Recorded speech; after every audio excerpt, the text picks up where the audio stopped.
नमस्कार। आप सभी कैसे हैं? आई होप बहुत अच्छे होंगे।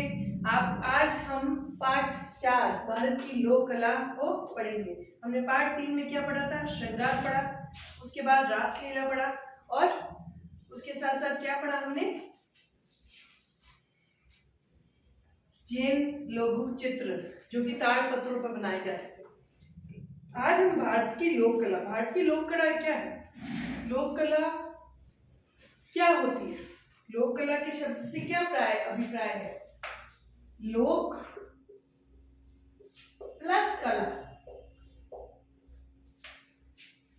क्या हम इसे लोगों की कला मान सकते हैं जो पीढ़ी दर पीढ़ी चलती आ रही है हमारे पास, जो हजारों वर्षों से पीढ़ी दर पीढ़ी चल रही है? लोक कला हजारों वर्षों से जो चल रही है,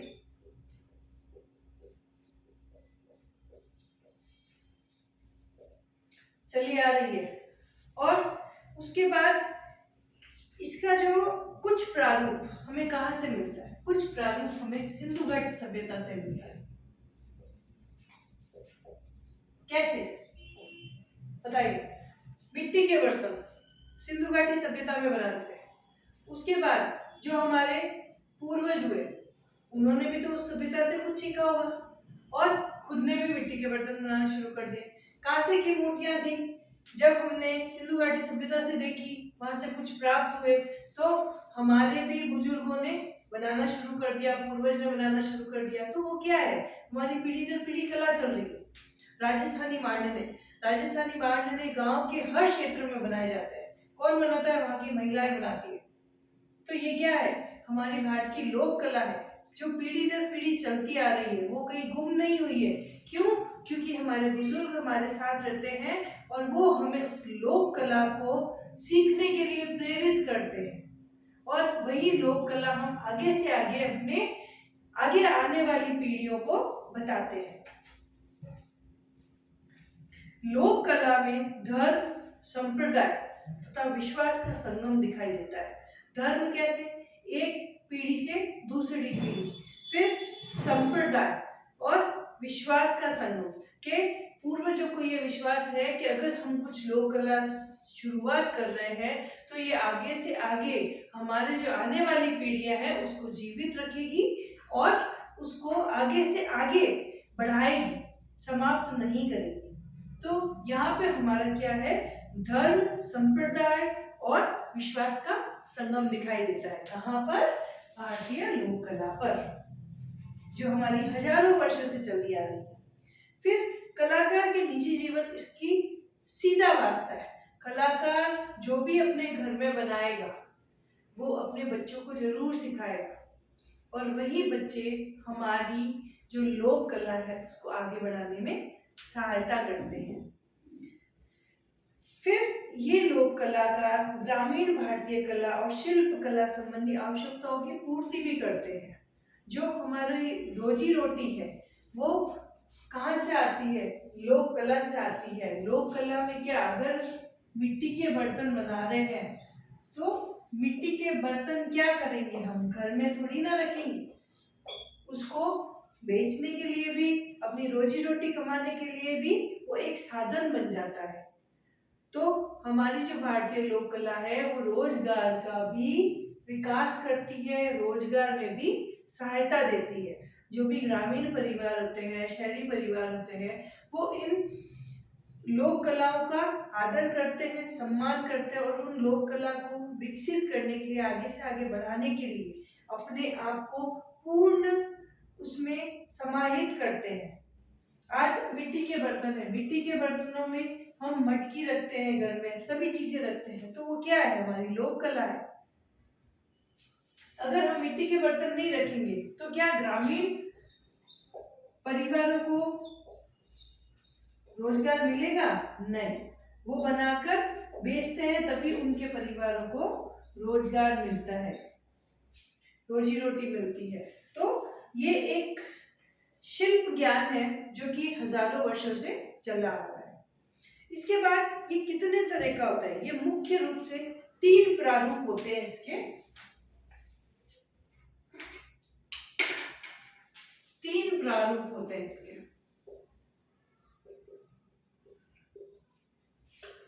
पहला कर्मकांड, कर्मकांडी।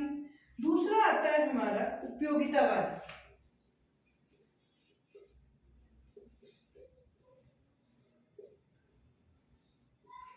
और तीसरा आता है हमारा व्यक्तिक।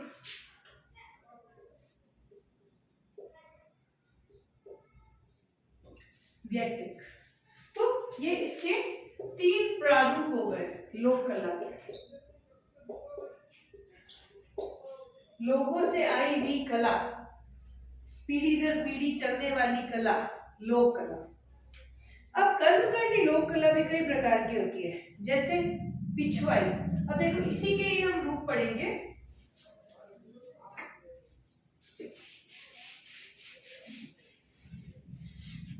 यही पे हम चार्ट बना देंगे कि इसके 3 प्रारूप हो गए।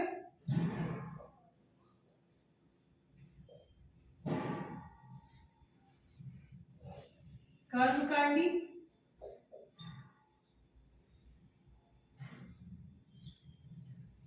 उपयोगितावादी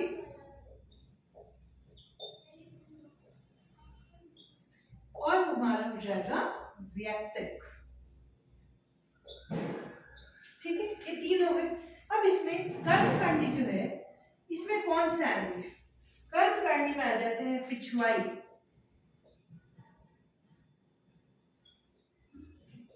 पटचित्र तथा पटचित्र तथा अल्पना और कोलम।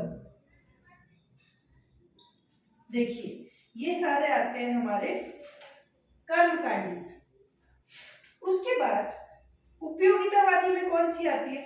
लकड़ी की सजावट। पहले हम ये पढ़ेंगे, उसके बाद इसका मतलब बताऊंगी क्या क्या होता है इसमें। लकड़ी की सजावट, उसके बाद सुई धागे की कढ़ाई,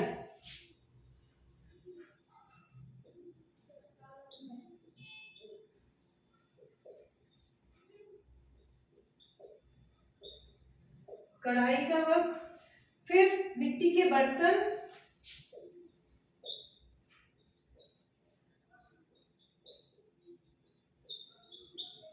मिट्टी के बर्तन। इसके बाद जो व्यक्तिक लोक कलाएं होती है, उसमें पारंपरिक शैली में कुछ नया स्वरूप है देते हैं कि नवीन लोक कला का सृजन, जिसमें मधुबनी चित्रकला, कालीघाट के पत्र चित्र उपस्थित है। व्यक्तिक में कौन सी आ जाएगी अपने? मधुबनी के चित्र और कालीघाट, कालीघाट का पटचित्र।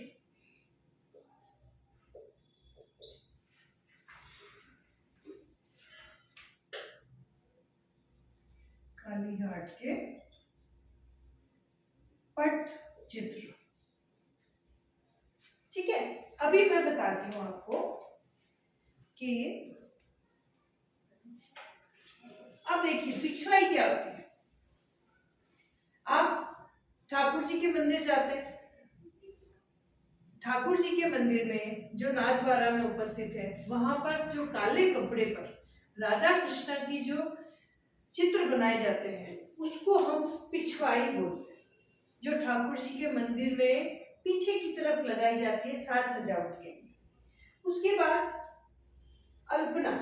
अल्पना क्या होते हैं? जो मांडने होते हैं, जो गांव में बनाए जाते हैं। इस तरह के हमारे पौराणिक जो मांडने बनाए जाते हैं,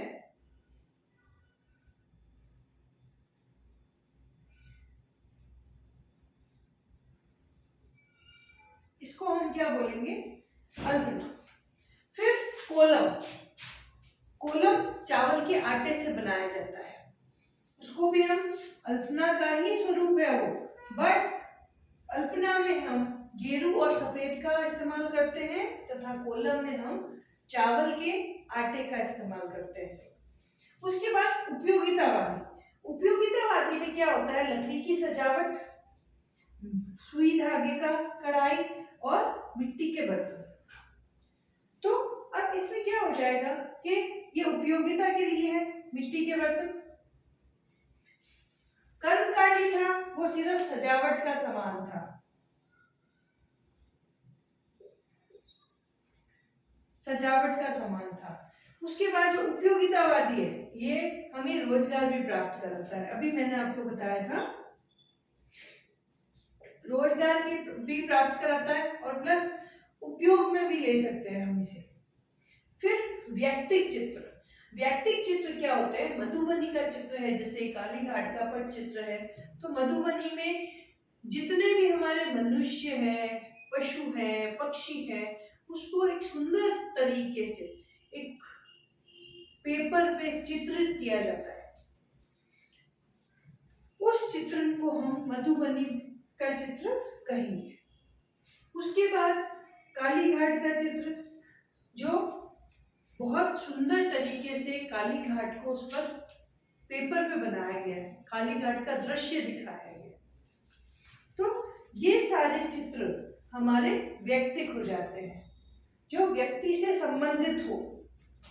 अब लोक कला की प्रस्तुति में कलाकार पीढ़ी दर पीढ़ी उनकी कल्पनाओं और प्रसंगों का प्रयोग करते रहते हैं। जैसे आज मैंने कोई भी चित्र बनाया है, उस चित्र में क्या क्या वस्तुएं इस्तेमाल हुई, क्या क्या हमने उसमें चीजें यूज करी।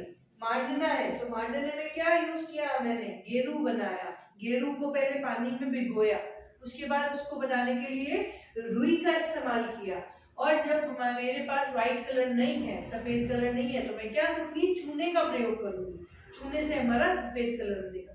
तो क्या किया, मैंने अपनी पीढ़ी दर पीढ़ी से सीखा, तो उसको आगे ले जाने के लिए मैं क्या करूंगी, मेरे जो आने वाली पीढ़ी है उसको मैं ये सिखाऊंगी। तो ये क्या हो गया, ये पीढ़ी दर पीढ़ी हम इसका प्रयोग करते हैं और अपने पूर्वजों से सीखते हैं। उसके बाद रंगोली बनाना और फर्श की सजावट करना, ये सारी कौन जानता है, महिलाएं बहुत अच्छी तरह जानती है। इसके साथ साथ मूर्ति कला, चित्रकला, वेशभूषा, फर्नीचर लोक कला के अंग ही है। तो हम जितनी भी चीजें देखते हैं ये सारी लोक कला है।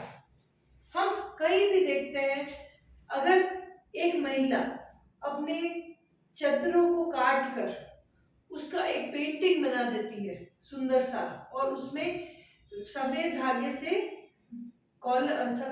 से डॉट डॉट कर देती है, तो वो भी हमारी लोक कला है, उसको हम पैच वर्क बोलते हैं। तो इसी के साथ ये आपको समझ में आया होगा कि कर्मकांडी, उपयोगितावादी और व्यक्ति, ये आपको तीनों लिखने हैं एग्जाम में। इसके बाद अब हम इसका जो तीसरा पहला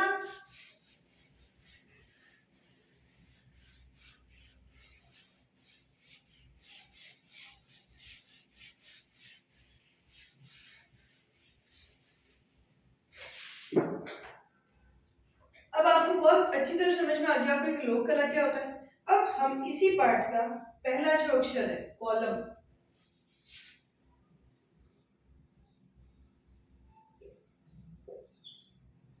कोलम, कोलम क्या होता है,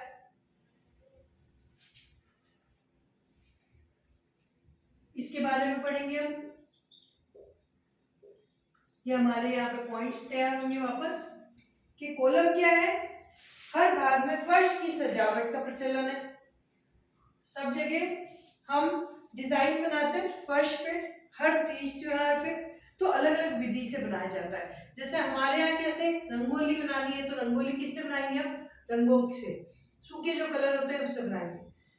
उसके बाद मांडना किससे बनाएंगे, मांडना ग्रामीण क्षेत्रों में ज्यादा बनता है, तो वो गेरू और सफेद कलर से बनेगा। उसके बाद जो कोलम होता है, ये कोलम कहाँ का प्रसिद्ध है, कोलम हमारे दक्षिण भारत में। अब ये देखिए इस नाम का जो अर्थ है वो है अल्पना या रंगोली या मांडना कहलाती है, हम उसे कोलम भी बोलते हैं। अल्पना,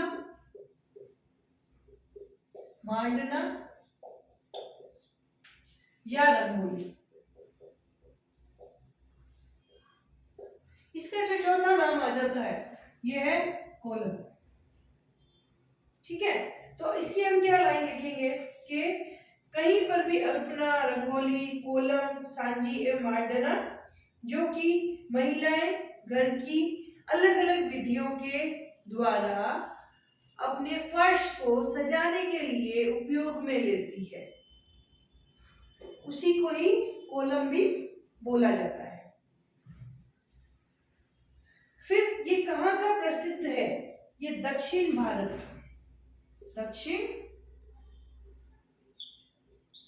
दक्षिण भारत में धार्मिक और सांस्कृतिक उत्सवों में जिस प्रकार हमारे यहाँ शादी विवाह, होली, दिवाली में रंगोली बनाई जाती है, उसी प्रकार दक्षिण भारत में फर्श पर कोलम बनाया जाता है। फर्श की सजावट के लिए कोलम बनाया जाता है। ठीक है, और इसका निर्माण कहाँ करते हैं? घरों के आगे पूजा की वेदी, घरों के आगे और पूजा वेदी।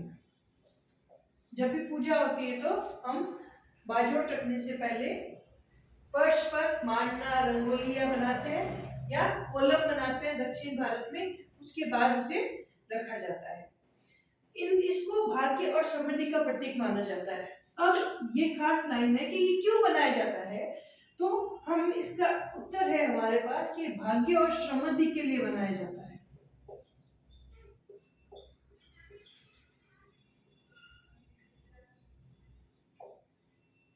समृद्धि के लिए बनाया जाता है। उसके बाद कॉलम का आकार व रचना भी अलग अलग हिस्सों में भिन्न भिन्न देखने को मिलती है। हर क्षेत्र में अलग अलग डिजाइन देखने को मिलेंगे आपको। उसके बाद ये ज्यामितीय आकृति है, ये ज्यामितीय आकृति है। अब इसमें कौन कौन से रंगों का प्रयोग किया गया है? लाल, पीला, नारंगी और गुलाबी रंगों का, चटकीले रंगों का प्रयोग किया जाता है इसमें।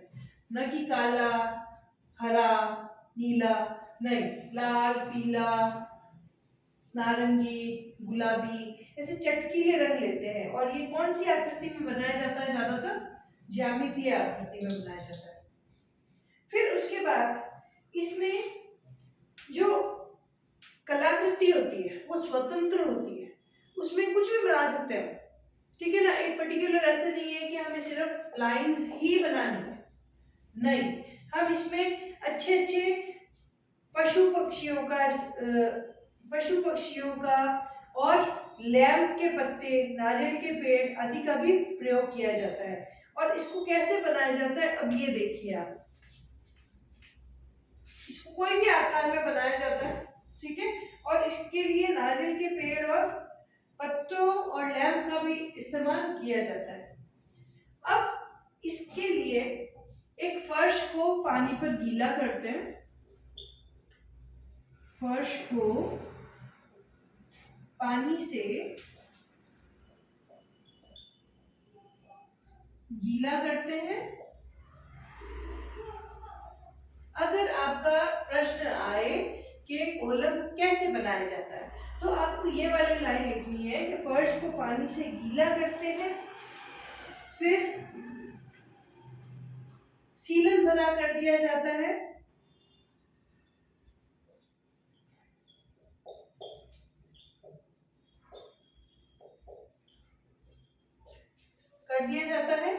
और उसके बाद चावल के पाउडर को, अब देखो ये इसमें चावल का पाउडर लिया जा रहा है, सूखा चावल के पाउडर को अंगूठे। अब मांडना कैसे बनाते हैं? मांडना रुई से बनाते हैं, उसमें भी अंगूठे और अंगुली के बीच में रुई को दबाकर उसके प्रेशर से लाइन बनाई जाती है। इसमें भी सेम यही है कि चावल का जो पाउडर होता है उसको अंगूठे व पास वाली अंगुली से फर्श पर अंगूठे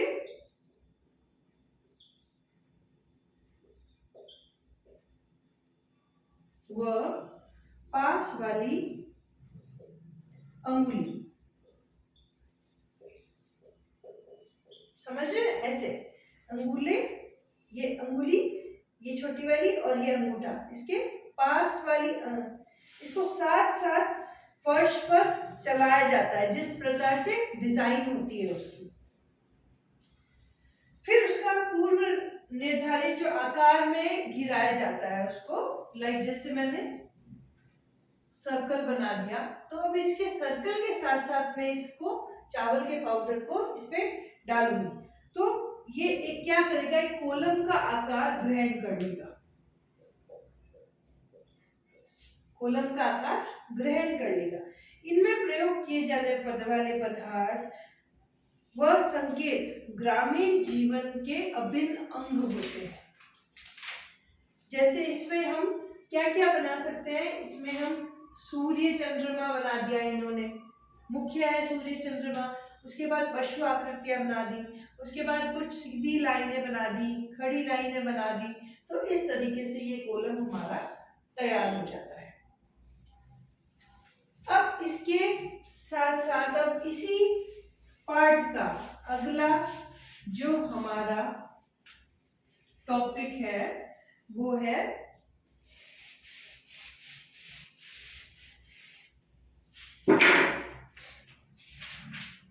फुलकारी। इसी पार्ट का सेकंड टॉपिक फुलकारी। स्टूडेंट्स, आप कभी पंजाब गए हो? पंजाब में अमृतसर में एक बहुत अच्छी सभ्यता है फुलकारी। फुलकारी किसको बोलते हैं? जो वहां पर महिलाएं ओढ़ना ओढ़ती है, उसके ऊपर सफेद और काले धागों से और रंग बिरंगे धागों से उसको एक स्वरूप दिया जाता है, एक रूप दिया जाता है।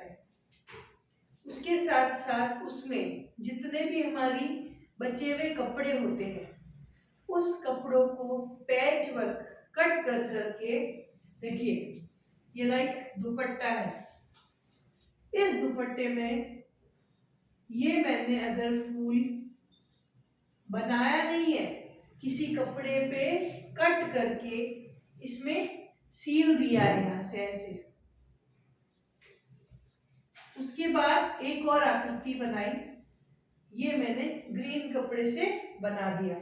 दूसरी तरफ वापस मैंने एक और लिया कपड़ा, तो ये रंग बिरंगे कपड़ों से ये हमारी क्या हो रही है, फुलकारी तैयार हो रही है, एक दुपट्टा तैयार हो रहा है। इसी के बीच में जब हम ये सारी डिजाइन्स बना देते हैं डॉट लाइन से, वाइट धागे से, उसके बाद इसको सुंदर और सुंदर दिखाने के लिए इसमें छोटे छोटे तारे सितारे लगाए जाते हैं, तो क्या होती है, हमारी फुलकारी तैयार होती है। अब हम इसकी विशेषताएं देखते हैं कि फुलकारी कहाँ का प्रसिद्ध है। पंजाब की लोक कला है।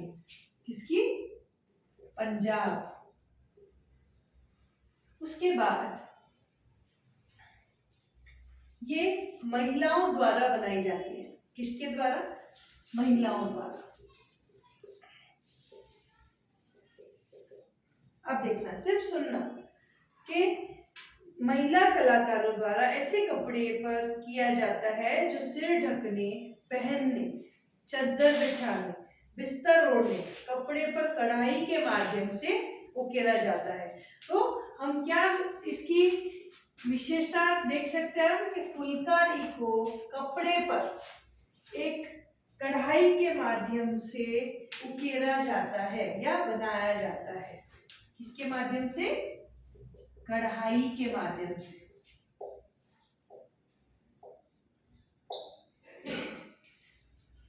कढ़ाई जो मुख्यतः लाल रंग के कपड़े के टुकड़े पर, एक बड़े कपड़े पर सिल दिया जाता है।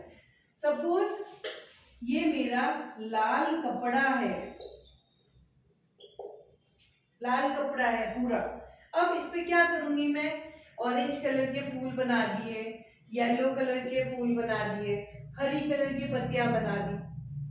उस पत्तियों को हमने इस पे सील दिया, सीलने के बाद इसमें तारे सितारे लगा दिए, तो ये क्या हो जाएगा, ये फुलकारी बन जाएगी। फुलकारी परिकल्पना ज्यामितीय आकार की है, जो त्रिकोण, चौकोर प्रारूप बनाए जाते हैं, जो कि चौकोर और छींटे, त्रिकोण, सीधी टेढ़ी मेढ़ी रेखाएं और उसके पीले और सफेद रंग से उसे संयोजन से बनाया जाता है। अब मुख्य रूप से एक बड़े सितारे के चारों ओर छोटे सितारे बनाए जाते हैं, उसको डेकोरेट करने के लिए, उसको हम फुलकारी कहते हैं। और उसके बाद धागों का पूर्व शैक्षिक रूप से कढ़ाई की जाती है, जिसमें पहले अलग अलग हिस्सों में बाहरी रूपरेखा दिखाई जाती है और उसके बाद लाल कपड़े का प्रभाव और धागे की चमक की कढ़ाई ही आकर्षक बनाई जाती है।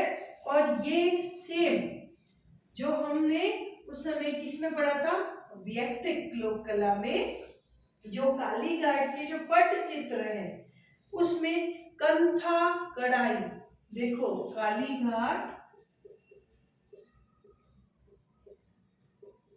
कालीघाट के कंथा कढ़ाई,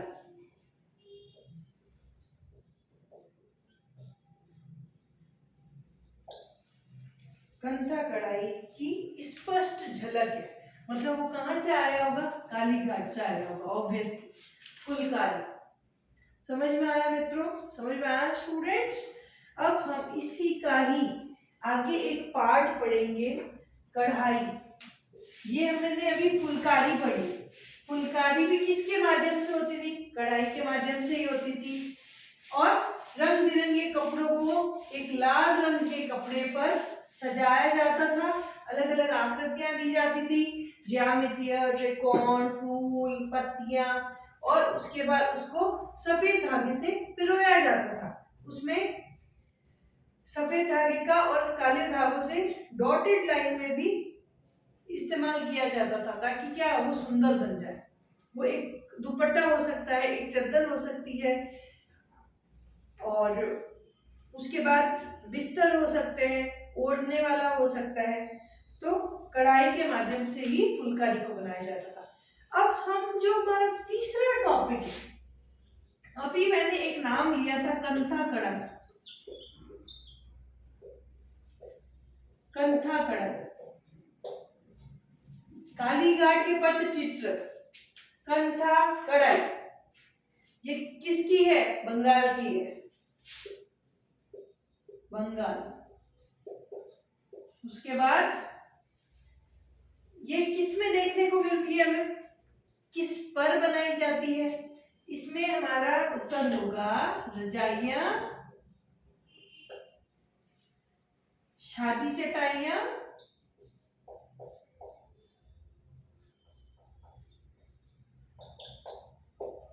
उसके बाद थेले, शीश आदि। ठीक है, इसमें रंगीन धागों की सहायता से बनाया जाता है। इसमें भी कपड़ों को रंगीन जो धागे होते हैं उस तरीके से ही इसको बनाया जाता है। इन धागों में मुख्यतः हरा, बैंगनी, लाल, भूरा, पीला, हरा, बैंगनी, लाल, भूरा तथा पीला, इन कलर के धागे, इन रंगों के धागे का इस्तेमाल किया जाता है। ठीक है, अब ये जो कंथा थी, कंथा के जो मोटिव्स है, इसको कंथा कढ़ाई बोलेंगे, है ना। कंथा कढ़ाई के जो मोटिव्स हैं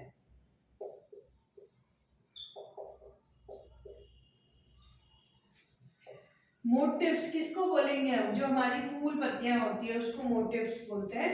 और जो डिजाइन है वो कर्म कांडीय और धार्मिक क्रियाओं तथा प्राकृतिक दृश्यों, त्योहार, कथाओं, खेल कूद और ऐतिहासिक हस्तियों के लिए जानी जाती है। अब इसमें क्या क्या बनता है देखिए, कंथा कढ़ाई में मोटिव्स बनते हैं, फिर धार्मिक क्रियाएं जैसे मंडाला हुआ, उसके बाद ग्रामीण प्राकृतिक दृश्यों को दिखाया जाता है, त्योहार में बनाई जाती है, उसमें त्योहार पूरा उकेरा जाता है जो कंथा कढ़ाई में हम ये रजाया लेते हैं, शादी, चटाइयां, थैले, इसमें पूरी कंथा कढ़ाई से एक दृश्य को दिखाया गया है। उसके बाद यह कार्य विशेषकर महिलाएं करती हैं। फुलकारी वाला भी पहले महिलाएं करती थी और ये वाला जो काम है ये भी महिला ही करती है। कंथा मुख्यतः काम में ना ली जाने वाली पुरानी साड़ियों और धोतियों से बनाई जाती है। पुरानी साड़ियां तथा धोतियों से बनाई जाती है। उसके बाद जिनको मोटा बनाने के लिए 2 अथवा 3 साड़ियों को आपस में सील दिया जाता है, मतलब एक लेयर, दूसरी लेयर, तीसरी लेयर, चौथी लेयर, इनको मोटा करने के लिए क्या करेंगे हम? इन सबको एक बना देंगे, एक साथ सील देंगे मोटा करने के लिए। फिर इसमें विभिन्न आकृतियों का निर्माण, चेन स्टिच। चेन स्टिच क्या होती है? चेन स्टिच ये होती है जो हम डॉट लाइन बोलते हैं। चेन स्टिच से इसको आकृतियों का निर्माण किया जाता है और आकृतियों का बॉर्डर हमेशा सदैव काले धागे की सहायता से ही बनाएंगे।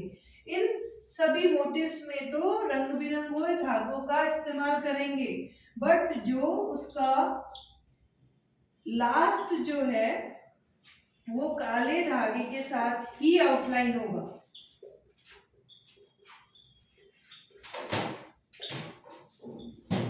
काले धागे से आउटलाइन करते हैं। और उसके बाद कंथा कढ़ाई एक सृजनशील कला है। बनाने वाले के हाथ व हुनर की सफाई पर बहुत ज्यादा निर्भर करती है। तो हमने कंथा कढ़ाई पढ़ी, इसमें ये बंगाल से है यह कला। फिर रजाइयां, शादी, चटाइयां, थैले शीश पे बनाई जाती है। इसमें अलग अलग धागों का उपयोग किया जाता है जिसमें हरा, बैंगनी, लाल, भूरा, पीला विशेषकर यूज होता है। और कंथा कढ़ाई के जो मोटिव्स होते हैं वो धार्मिक क्रियाओं, पौराणिक कथाओं उन पर निर्मित होते हैं। इस कंथा कढ़ाई ज्यादातर महिलाएं करती है।